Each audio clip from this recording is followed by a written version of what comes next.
नमस्कार मित्रों। अभी तक हम लोगों ने इतिहास में गुप्त काल ये समाप्त हुआ था। कल मैंने चर्चा की थी गुप्तोत्तर के विषय में कि गुप्तोत्तर काल कहाँ से कहाँ तक था और गुप्त वंश के पतन के बाद कितने राजवंशों का उदय हुआ, ठीक है, और उस राजवंशों में महत्वपूर्ण भूमिका किस वंश की थी, ठीक है। तो मैंने कल आपको बताया था कि गुप्तों के पतन के बाद जब हमारा आफ्टर गुप्ताज यानी कि गुप्तोत्तर काल मेरा शुरू होता है, तो इसका टाइम पीरियड कहाँ से 550 से लेकर 750 माना जाता है, ठीक है। इसके बीच में 750 ईस्वी, ठीक, ये दोनों ये गुप्तोत्तर काल का है। इसमें जब हमारे गुप्त वंश के पतन के बाद जो हमारी क्षेत्रीय शक्तियाँ उदय होती है उसमें प्रमुख कौन कौन से हैं। तो पहला आपका एक है बल्लभी स्थान है, गुजरात में पड़ता है। यहाँ पे मैत्रक वंश, ठीक है। उसके बाद कन्नौज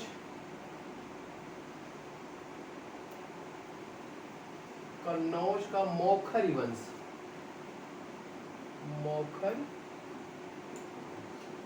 ठीक है।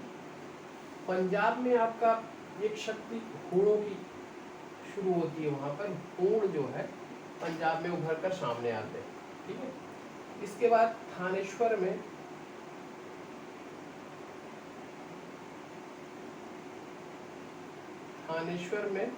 वर्धन वंश,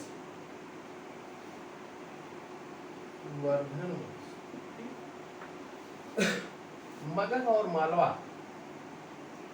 मगध प्लस मालवा, ये दोनों में उत्तर गुप्त, ये उत्तर गुप्त जो है, गुप्त जो चक्रवर्ती हमारी सत्ता थी उससे अलग, ठीक है। ये उत्तर गुप्त के शासक कहलाते थे, जो मगध में और मालवा का कुछ भाग इसमें शामिल था, यहाँ पर कार्यरत। इसके बाद बंगाल में गौड़ वंश,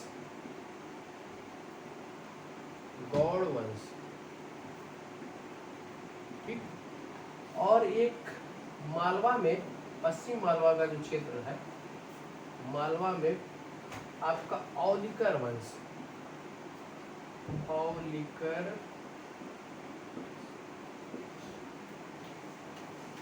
इसमें सिर्फ आपको ध्यान देने की आवश्यकता क्या है कि महत्वपूर्ण आपको पढ़ना है, आपको थानेश्वर, वर्धन और थोड़ा सा आपका पंजाब के हूण के विषय में, और इन शासकों में, इन राजवंशों में जो प्रमुख शासक है उनके विषय में जानकारी, और इनके संस्थापक कौन कौन है वो देखना है। जैसे पल्लवी का मैत्रक वंश है, इसके संस्थापक हमारे भट्टारक, ठीक है। कन्नौज का जो मौखर वंश है, इसके संस्थापक हरिवर्मा, ठीक है। पंजाब में जो सत्ता वास्तविक रूप से आई है वो तोरमाड़। थानेश्वर में जो वर्धन वंश उसके संस्थापक नरवर्धन। मगध और मालवा का उत्तर गुप्त, उसके संस्थापक है कृष्णगुप्त, ठीक है। बंगाल का गौड़ वंश है, उसके संस्थापक आपका शशांक, और मालवा का जो औलिकर वंश है उसके संस्थापक यशोवर्मन, ठीक है। आप इसको देख लीजिए।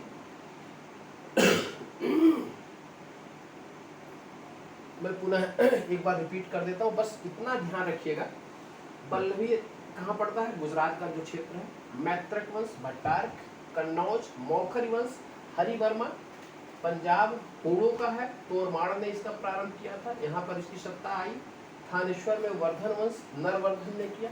मगध और मालवा, आप मगध का जो पाटलिपुत्र का क्षेत्र होता है वो मगध, और मालवा जो है ये आपका मध्य प्रदेश का जो क्षेत्र है, ठीक है, वहाँ पे पड़ता है। उत्तर गुप्त के वंश और कृष्णगुप्त, और बंगाल में गौड़ वंश शशांक, और पश्चिम मालवा का जो क्षेत्र है औलिकर वंश यशोवर्मन। ये गुप्तों के पतन के पश्चात ये हमारी क्षेत्रीय शक्तियां उभर कर सामने आती है। इन क्षेत्रीय शक्तियों में थानेश्वर का जो वर्धन वंश है वह पुनः एक बार अपना साम्राज्य स्थापित करने की कोशिश करता है, विशाल साम्राज्य। यानी कि गुप्तों के बाद फिर गुप्तोत्तर काल में अगर किसी ने विशाल साम्राज्य की स्थापना की थी तो वो वर्धन वंश ने किया था। और इसकी सत्ता आपके पंजाब से लेकर इधर आपके बंगाल के क्षेत्र तक, और उधर कन्नौज से लेकर नीचे नर्मदा नदी के क्षेत्र तक इसकी सत्ता थी। कहाँ? वर्धन वंश की थी। वर्धन वंश में हर्षवर्धन, इसका नाम आप लोगों ने सुना होगा, ठीक है। अब हम थोड़ा थोड़ा इस पे जो महत्वपूर्ण चीजें, ठीक है, उनको इंगित करता हुआ चलता हूँ। पहला एक वंश मैं उठाता हूँ, बल्लभी का मैत्रक वंश, ठीक है। अब हम सारे को मिटा देता हूँ और बल्लभी का मैत्रक वंश के विषय में जो महत्वपूर्ण तथ्य आपके दिमाग में रखना है उस चीज को मैं बताता हूँ, ठीक।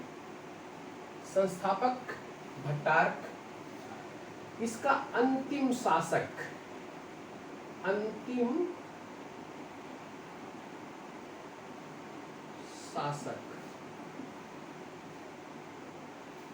ठीक है, शिलादित्य सप्तम,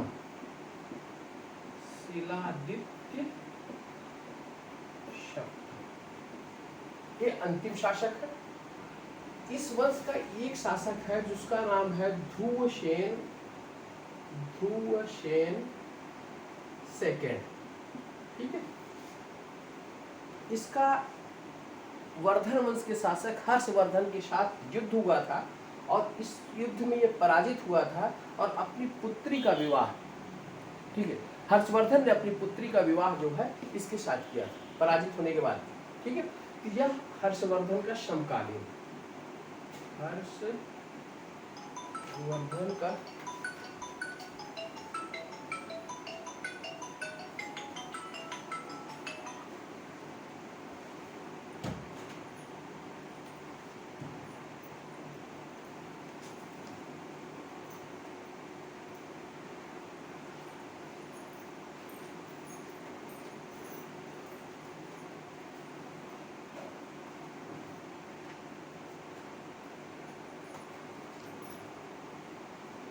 हर्षवर्धन का समकालीन,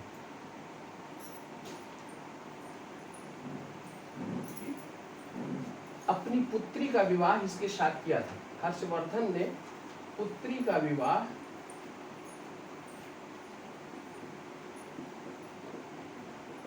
किसके साथ? इनके साथ, ठीक है। अब गुप्तोत्तर काल के बल्लभी के मैत्रक वंश के विषय में बस इतने 3 तथ्य मुश्किल से याद रखिए, ठीक है। वो भी मैं बता रहा हूं कि अगर ना दिमाग में आए तो कोई बात नहीं, सिर्फ इनके संस्थापक का नाम ध्यान में रखिएगा, भट्टारक, ठीक है। बाकी शेष काम आपका हो जाएगा। बहुत गहराई में क्वेश्चन पूछने की संभावना यहाँ से नहीं बन पड़ रही है, ठीक है। इसलिए ये तो मैं एहतियात के रूप में बता दिया कि इसका अंतिम शासक कौन है, पूछने की संभावना बिल्कुल नगण्य है, ठीक है, लेकिन जानते रहिए, ठीक है। दूसरा हम आते हैं आपके पंजाब के हूणों के विषय में। जरा देख लीजिए कि पंजाब के हूण कौन थे। पंजाब हूण, ठीक है। देखिए यह जो है मध्य एशिया की एक बर्बर जाति थी। कहाँ के रहने वाले थे? मध्य एशिया के, मूलतः मध्य एशिया की बर्बर जाति, यानी कि लड़ाई झगड़े में काफी आगे रहने वाले बर्बर जाति थी। इस वंश का शासक जो तोरमाड़ था, ठीक है, 2 शासक का उल्लेख आपको मिलेगा, एक तोरमाड़ और दूसरा शासक आपका है मिहिर कुल, मिहिर, ठीक है। इस वंश के शासक यही दो हैं, ठीक है, जिनके विषय में आपको जानकारी रखनी है। भारत पर पहली बार आक्रमण करने का जो श्रेय जाता है इसको तोरमाड़ के हो जाता है।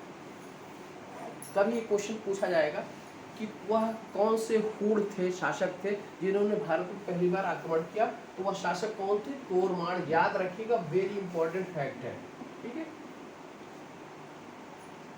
अच्छा, हूणों के विषय में हमको जानकारी कहाँ से मिलती है? स्कंदगुप्त के भीतरी शिलालेख, भीतरी जो स्तंभ लेख गाजीपुर से, वहां से इनके विषय में हमको जानकारी प्राप्त होती है, ठीक। तोरमाड़ है। उसके बाद जो सेकंड शासक है, वो सेकंड शासक आपका मिहिर कुल है। यह शासक शैव धर्म का अनुयायी था, ठीक है, और बौद्ध धर्म का प्रमुख था। कहा जाता था इसने कई मठों को उजाड़ दिया, ठीक है, और बौद्ध के जो स्तूपों को उसने नष्ट किया, ये मिहिर कुल ने। मिहिर कुल को पराजित करने का जो श्रेय आता है वो मालवा के शासक यशोवर्मन को, औलिकर वंश का जो शासक था यशो, ठीक है। और एक आपको बुद्धगुप्त नरसिंहगुप्त बालादित्य, इनका भी उल्लेख प्राप्त होता है कि नरसिंहगुप्त बालादित्य ने भी मिहिरकुल को पराजित किया था। देखिए, अंतिम रूप से आपको किसने पराजित किया? मालवा का शासक यशोवर्मन, ठीक है। यह शैव धर्म का अनुयायी था, बौद्ध का कट्टर विरोधी था, और कई संख्या में, बड़ी संख्या में इसने स्तूपों को नष्ट कराया, उनके विहारों को नष्ट कराया था, और इसने शैव धर्म की मूर्तियां स्थापित की थी, उससे संबंधित, शिव की संबंधित मूर्तियां इसने स्थापित की थी। अब हम पंजाब के हूण के विषय में सिर्फ इतनी जानकारी रखेंगे, तोरमाड़ प्रथम आक्रमणकारी और दूसरा मिहिरकुल, ठीक है। तीसरे हम आ जाते हैं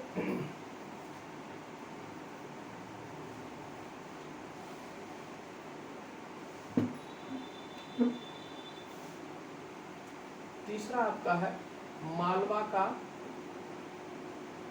यशोवर्मन,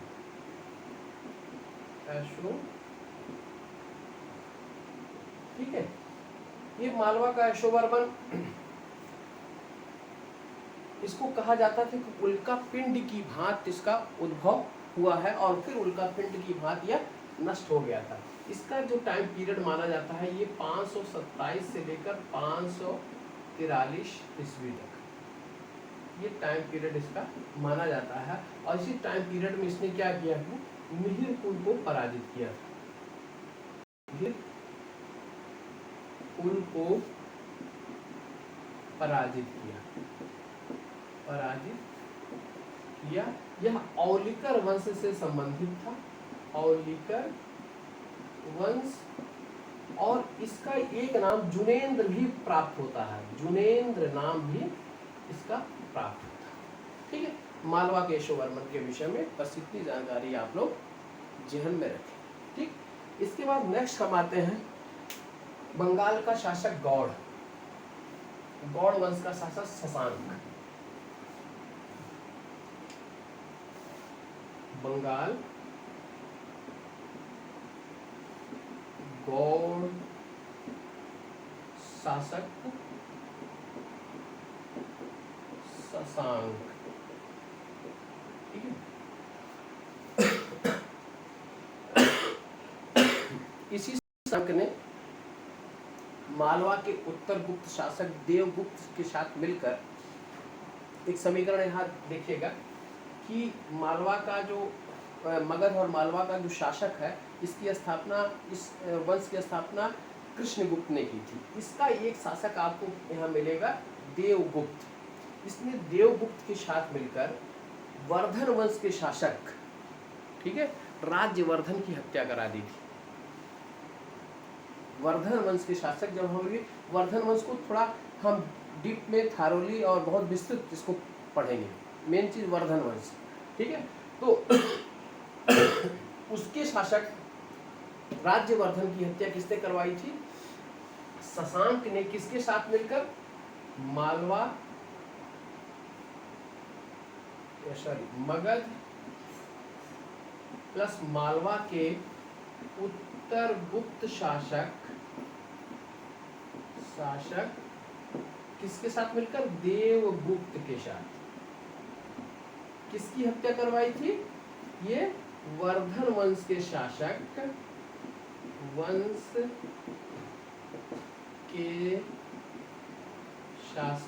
राज्यवर्धन की, ठीक, हत्या करवाई थी। एक महत्वपूर्ण कार्य था। दूसरा एक महत्वपूर्ण कार्य इसका ये था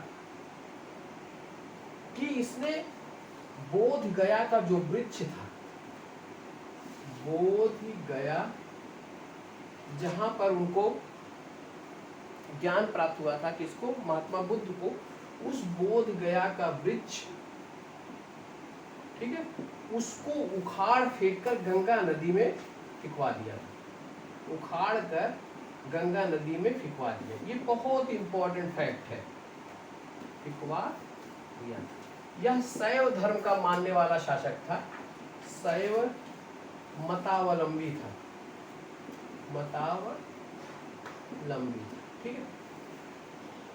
दो फैक्ट आता है। एक आपका बिहार में नालंदा विश्वविद्यालय था। नालंदा विश्वविद्यालय की स्थापना कुमारगुप्त ने की थी, ठीक है। इसी विश्वविद्यालय में ह्वेनसांग ने शिक्षा ग्रहण की थी। कहा जाता था कि 100 गांव का राजस्व, ह्वेनसांग के अनुसार कि 100 गांव का राजस्व नालंदा विश्वविद्यालय को प्राप्त होता था। इत्सिक कहता नहीं, 200 गांव के राजस्व से नालंदा विश्वविद्यालय का कार्य संचालन किया जाता था, ठीक है। बहुत महत्वपूर्ण फैक्ट, दो फैक्ट आप ध्यान में रखिएगा। एक तो बोध गया का वृक्ष किसने उखड़वाया, वहां से नष्ट करवा के गंगा में फिकवाया? शशांक ने करवाया, ठीक है। और दूसरा नालंदा विश्वविद्यालय, बाद में हम देखते हैं 12वीं शताब्दी में नालंदा विश्वविद्यालय को बख्तियार खिलजी ने नष्ट करवाया, ठीक है। अक्सर क्या होता है कि हम लोग समय के सापेक्ष जब आगे बढ़ते हैं तो हमको याद नहीं रहता कि किसने इसको नष्ट करवाया। पता चला बख्तियार खिलजी का ध्यान अक्सर आता है कि वह आक्रमणकारी रहा होगा बाहर का, ठीक है, और इसने बोध गया को नष्ट करवा दिया। नहीं, बोध गया को यहाँ का शासक शशांक ने नष्ट करवाया, गौड़ वंश का शासक था। और नालंदा विश्वविद्यालय को किसने? बख्तियार खिलजी ने नष्ट करवाया था, ठीक है। ये फैक्ट कभी भूलिएगा नहीं। ये हो गया। तो दो कार्य इसके हमको समझ में आया। एक तो आपका बोध गया का वृक्ष, और दूसरा उत्तर गुप्त के शासक देवगुप्त के साथ मिलकर वर्धन वंश के शासक राजवर्धन को हत्या करवाई थी, ठीक है। ये आपके बंगाल का गौड़ शासक हो गया। अब हम आ जाते हैं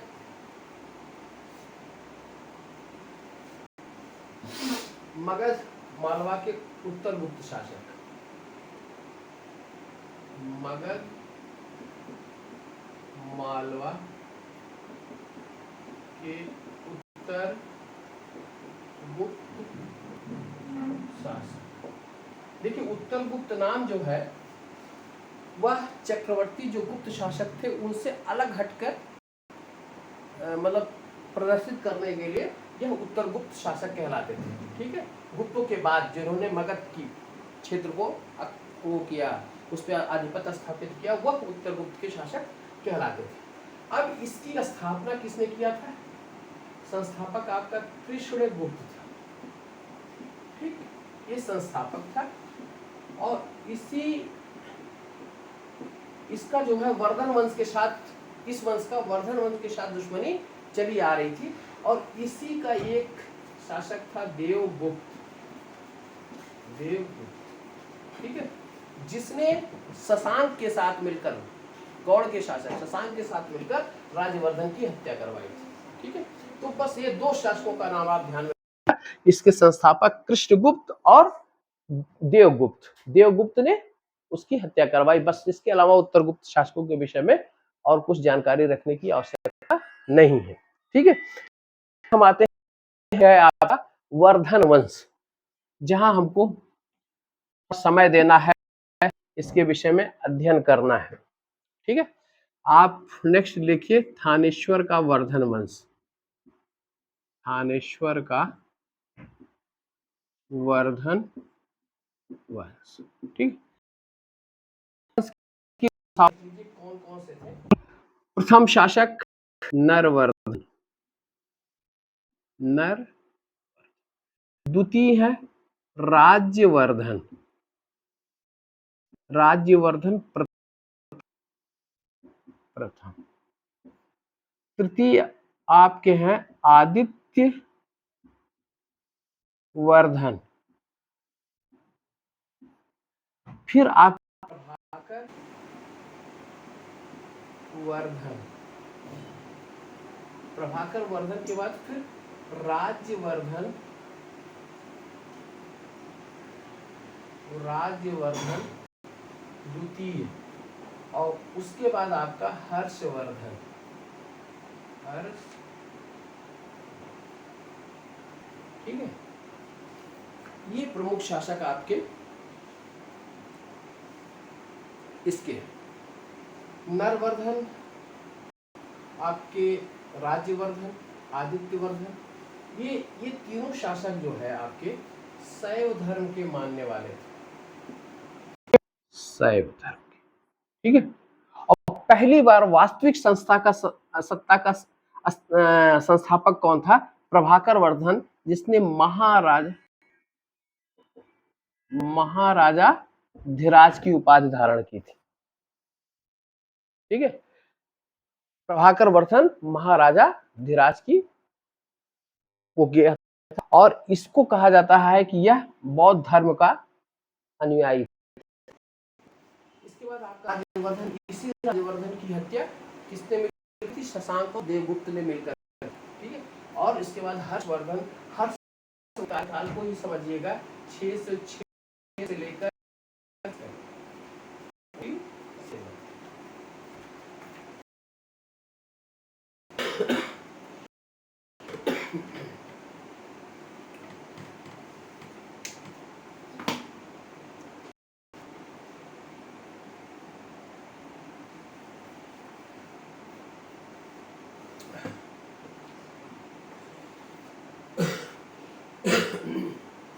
वास्तविक संस्थापक कौन था वर्धन वंश का? प्रभाकर वर्धन। थानेश्वर आप जानते हैं कहाँ पड़ता है? थानेश्वर हरियाणा में पड़ता है। और इसके बाद इस सत्ता का केंद्र गया से हटकर कन्नौज, कन्नौज, ठीक है। उत्तर, अभी तक हमारे यहाँ सत्ता का केंद्र कहाँ था? सत्ता का केंद्र हमारे यहाँ त्रमेशा रहा। सत्ता पहली बार वहां से कहां पे आई? कन्नौज, कन्नौज केंद्र बिंदु हुआ। और अंत में कन्नौज पर संघर्ष को लेकर त्रिपक्षीय संघर्ष भी शुरू होता है। त्रिपक्षीय संघर्ष आपके गुर्जर प्रतिहार, पाल वंश और आपके राष्ट्रकूट वंश, इन तीनों के मध्य में त्रिपक्षीय संघर्ष प्रारंभ होता है। इसके बाद, ठीक है, इसके बाद प्रारंभ होता है, और जिसमें गुर्जर प्रतिहार ने शुरुआत की, और गुर्जर प्रतिहार ही त्रिपक्षीय संघर्ष में अंत में विजयी होता है, ठीक है। ये तीन वंश उसमें शामिल थे, एक पाल वंश शामिल था, एक राष्ट्रकूट वंश शामिल था, और एक आपका वो गुर्जर प्रतिहार वंश शामिल था। और सत्ता का केंद्र कौन था? कन्नौज, कन्नौज ही मुख्य हो गया था। कन्नौज इत्र के लिए काफी फेमस था, उस समय भी था, आज भी है, ठीक है। अब हम देखते हैं कि हर्षवर्धन को, ठीक है,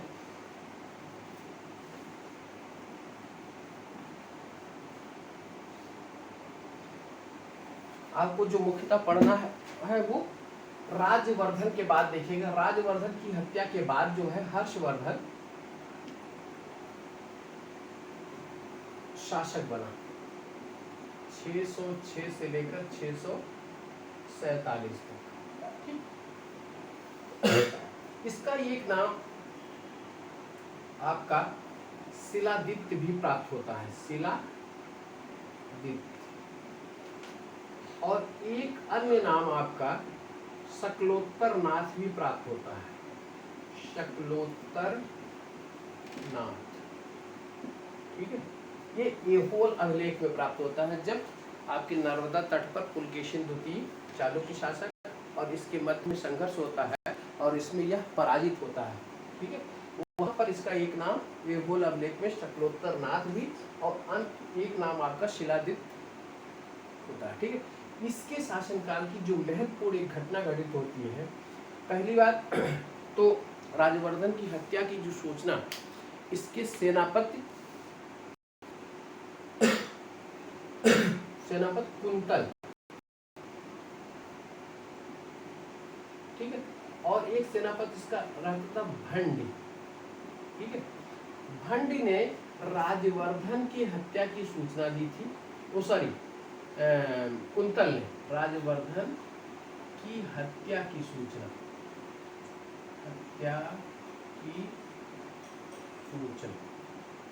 ठीक है, और दूसरा जो है भंड ने क्या किया था, इसकी एक बहन थी राजश्री,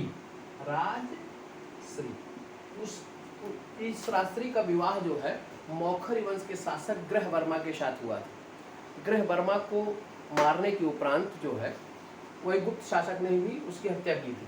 ग्रहवर्मा को मारने के उपरांत राजश्री को कन्नौज में कैद कर लिया गया था।